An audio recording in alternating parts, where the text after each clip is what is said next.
ये सरकार जब से हमने इशू उठाए हैं और रोजाना प्रदेश के मुद्दे जनता के सामने आए हैं,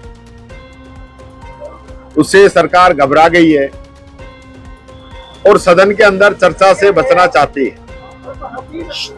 आज जिस प्रकार से सदन के अंदर गतिरोध बना,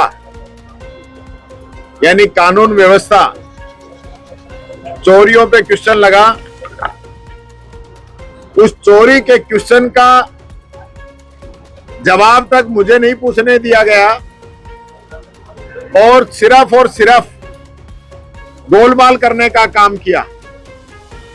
जब हमारे माननीय सदस्य ने पूछा कि खानपुर विधानसभा क्षेत्र में पिछले 1.5 वर्ष में कितनी चोरी हुई है, तब उसमें बताया कि 122 चोरी हुई है, लेकिन बरामदगी मात्र 35 में और 29 मामलों में गिरफ्तारी हुई है।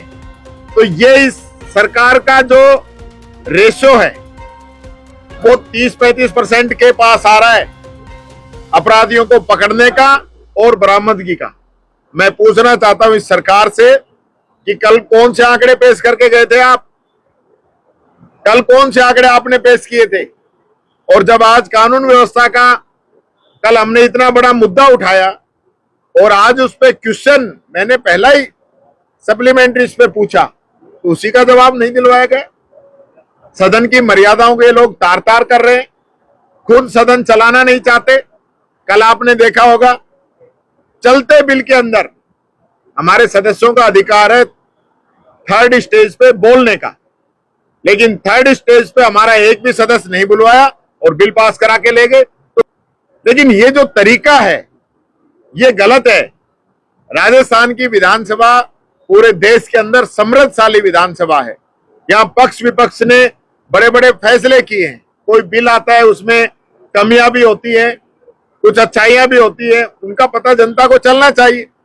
मुख्य उद्देश्य तो विधानसभा का बिल का ही है।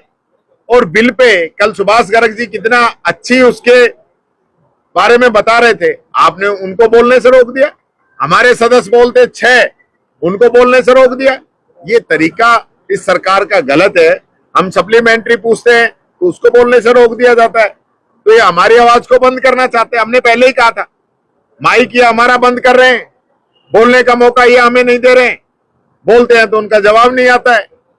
स्पीकर साहब इन मंत्रियों को बचाना चाहते हैं, मंत्री जवाब नहीं दे पाते। ये स्थिति सरकार की बन चुकी है। अभी गतिरोध को लेकर के क्या संवाद हुआ? अभी संवाद हुआ है, हम हमारे विधायक दल में चर्चा करेंगे, उसके बाद आगे का फैसला लेंगे। देखिए, आज ही उदयपुर की खबर छपी है कि जहां किसानों की फसल बर्बाद हुई थी, कलेक्टर वहां फसल देखने नहीं गए और दूसरी जगह जहां कम खराबा हुआ है उसको देखने गए। तो ये आंकड़ों को समेटने में लगे हुए हैं। मुझे लगता है कम से कम 30-35 हजार शिकायतें अब तक आ चुकी होगी सरकार के पास, लेकिन राहत एक को भी इन लोगों ने नहीं दी है। सिर्फ जो है आंकड़ों का खेल खेला जा रहा है। अभी तक कौन सी राहत इन लोगों ने दी है? मैं समझता हूं 2-2.5 करोड़ रुपए से ज्यादा की राहत ये लोग नहीं दे पाए होंगे अभी तक, और नुकसान हो गया हजारों करोड़ का। बैंक से लोन लेने के दिखावा कर रहे हैं, कब लोन मिलेगा, कब जनता को पैसा मिलेगा। ये बात मैं सरकार से पूछना चाहता हूं, ये आंख मिचौली का खेल खेलना बंद करें।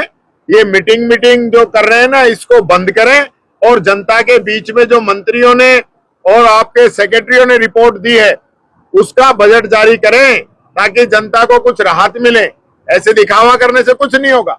सीएम साहब 2 बार आए विधानसभा के अंदर, कानून व्यवस्था की चर्चा हो तो सदन को छोड़ के अपने ऑफिस में चले जाते हैं। जब अतिवृष्टि पे चर्चा हो तो सदन को छोड़ के अपने ऑफिस में चले जाते हैं। अरे पूरे राजस्थान के जनप्रतिनिधि इस सदन के अंदर अपने इलाके की आवाज उठा रहे हैं, प्रदेश की आवाज उठा रहे हैं। आपको सुनना चाहिए।